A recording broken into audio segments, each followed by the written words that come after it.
Hey everyone, and welcome back. Today we're taking a deep dive into the world of open source software. Open source. Yeah, It's everywhere. it really is. And, whether you're a tech enthusiast or just curious about how the digital world works, this deep dive is for you. Yeah, absolutely. We're going to uncover the impact of this collaborative approach to coding, and believe me, it's more fascinating than it sounds. Well, for sure. It's amazing how open source has basically revolutionized software development. Yeah. I mean, think about it. We've gone from code being like super secret and guarded Right. to this like global community of people building software That's together. such incredible, totally.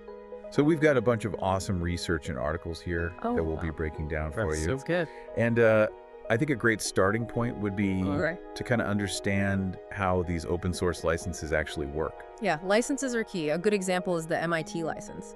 Super permissive, basically saying, hey, do whatever you want with this code. It's like giving someone a box of Legos and being like, Right. go wild, build something amazing. And if you want to share it, Great. awesome. That freedom, Yeah, that's what makes open source so unique. totally. That freedom to just tinker and experiment and share, it's why these projects often evolve so quickly. It is. It is. It's incredible how fast things move in the open source world. There's that famous story about the Heartbleed bug. Remember that? Oh, yeah, A major security flaw. And because the code was open, right. it was found and fixed incredibly fast, like within days. Wow. If that had been closed source, who knows how long it would have taken. Yeah, probably months or even years to Definitely. even find it, let alone fix it. Yeah. So it's better security, it's Yeah. faster development, Absolutely. and it's just a better way of doing things, I think. I agree. And it's not just about speed either. Right. We've got this article here about Python, Oh, yeah, I a heard it going. super popular programming language, and it basically owes its versatility to its massive open source community. Thousands of developers all contribute. Exactly. Libraries, tools, you name it. And that's why Python can be used for like everything from building websites to like complex data analysis. Oh yeah, it's a classic example of that collaborative advantage. The power of like collective intelligence, right? Absolutely. And you get such a diversity of ideas. That's what I was just thinking, yeah. When you have people from all over the world with different backgrounds, different expertise. All working on the same project. Exactly. Makes the software super robust and adaptable. Makes sense. Like take R, for example, Okay. another open source language. Uh-huh. It's like the gold standard for statistics and data visualization now. Wow. And it's all thanks to its amazing community of statisticians and data scientists.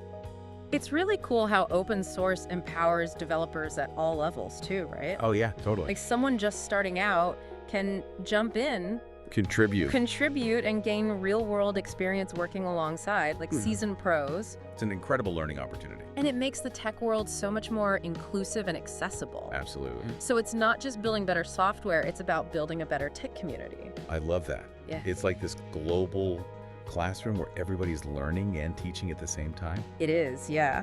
Amazing. Speaking of global impact, Yeah. our sources really highlight how open source has revolutionized everything from operating systems to cloud computing. Oh, absolutely. Think about Linux, the operating system that powers. Like Yeah, the vast majority of servers and supercomputers. that's everywhere. And it's the backbone of Android too, which is on billions of smartphones. Yeah. And then you have Kubernetes, which has completely changed how we manage applications in the cloud. Okay, so Kubernetes is one of those things that like Yeah. sounds super complicated. It can be a little intimidating at first glance. Can you break it down for us a bit? Sure. Imagine you have like a fleet of ships, each carrying containers of goods. Kubernetes is like the harbor master, orchestrating everything, making sure those containers get loaded efficiently, delivered on time, and that the whole system runs smoothly. In the cloud, those ships are servers and the containers are applications. I see. So it's like the behind the scenes magic that makes everything work in the cloud. Exactly. Yeah. And it's all thanks to open source. It's pretty amazing when you think about it. It really is. But, we've been talking a lot about the good stuff, Yeah, the benefits. but there are some challenges too. Yeah, and it's important to acknowledge those. Totally. We're going to dive into those next. Things like sustainability and security risks to give you a more complete picture of the open source world. Sounds good. Okay, so we've talked about all the amazing things about open source, but Yeah. it's not all sunshine and roses, right? There are some real challenges. Oh yeah, for sure. And our sources dig into a few of those. One that really stood out to me was the whole sustainability thing, Yeah. especially funding. Right. Like, how can something so widely used and so valuable Yeah. struggle to actually stay afloat financially? It's a good question. I mean, you have software that's powering these huge corporations. Right. But also individual projects, passion projects. Yeah. And yet getting that consistent funding, Yeah. it's a huge hurdle for a lot of them. It's weird, right? It is. A lot of these projects rely so much on volunteers. Yeah. People who are just incredibly dedicated and giving their time and skills for free. So it's driven by passion Totally. and a belief in this whole open source philosophy. Mhm. But, passion only gets you so far. Right, you can't run on passion forever. Exactly. And relying solely on volunteers, Yeah, it's just not sustainable in the long run, is it? it's not. And, developer burnout is a real issue. Oh, for sure. These people are often juggling, full-time jobs, families, and then on top of that, they're contributing to these open source projects. It's a lot. It is. And without proper financial support, it can become way too much. Yeah, projects get delayed or even worse, abandoned. Exactly. It's like trying to run a marathon without, any training or fuel. Right, you'll hit that wall eventually. You will. So how can these projects actually address this? Well, there are a few different approaches. Okay. Some get funding from foundations or grants Okay. specifically designed to support open source. That makes sense. Yeah. And others rely on corporate sponsorships. So companies that actually use the software. Exactly. They see the value in it and contribute financially.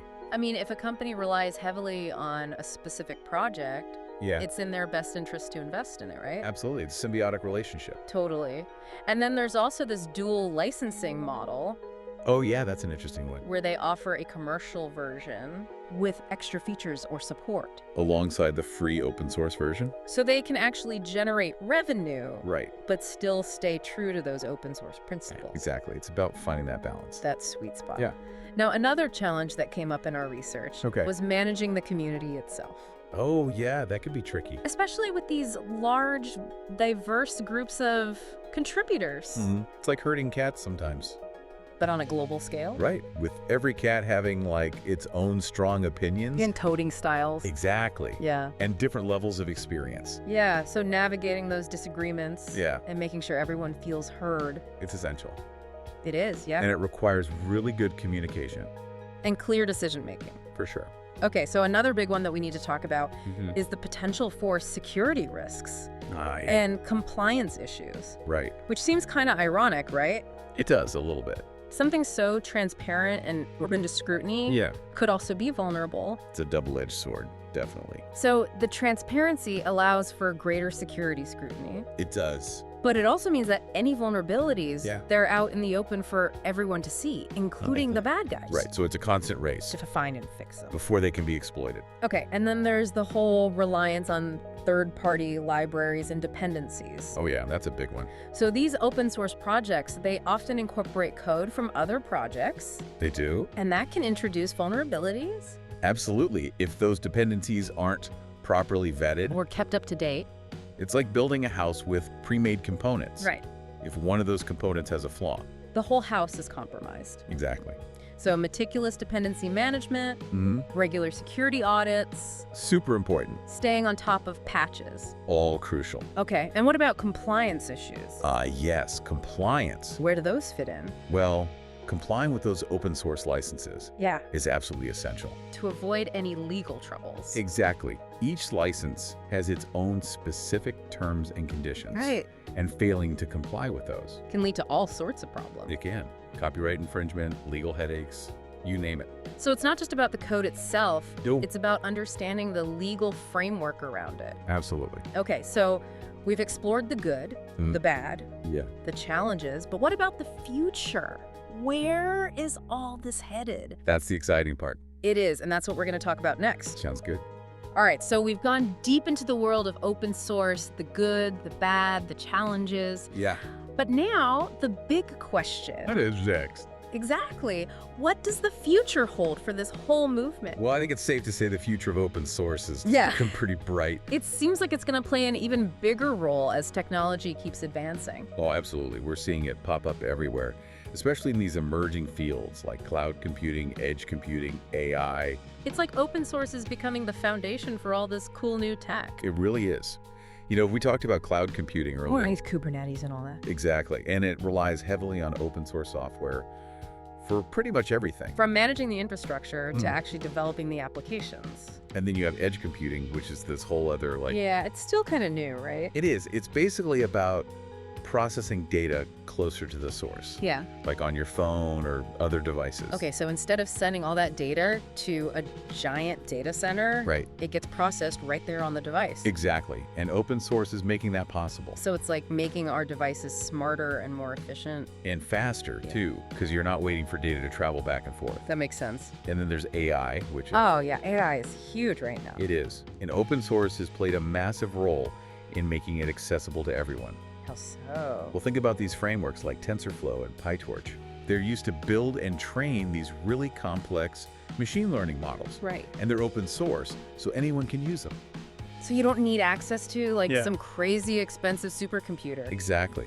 Researchers, developers, even hobbyists can experiment with AI now. That's amazing. It's really democratized the whole field. It's led to so much innovation, too. Oh yeah, new models and algorithms are popping up all the time. It's like this constant evolution driven by collaboration. Absolutely. Our sources also talked about this really interesting trend called open source hardware. Oh yeah, that's cool. So we've been talking about software, but now open source is moving into the physical world, too. It is. It's basically taking those same principles of collaboration and applying them to physical devices. So like what kind of devices are we talking about? Well, think 3D printers, microcontrollers, drones, even medical devices. So the blueprints for these things are just out there. Yeah, the designs, the schematics, the software that runs them. It's all open and available for anyone to use or modify. It's like a maker's paradise.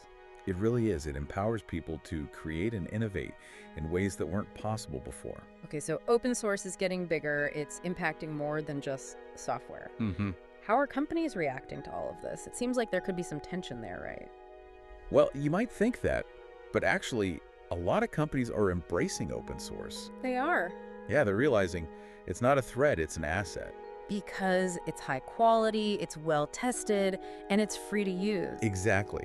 They can save a ton of time and money by using open source components in their own products. So it's a smart business move. It is. Yeah. And some companies are even going further, contributing to projects, funding them. Giving back to the community. Exactly. It's this mutually beneficial relationship. It really shows how collaboration can benefit everyone. Absolutely.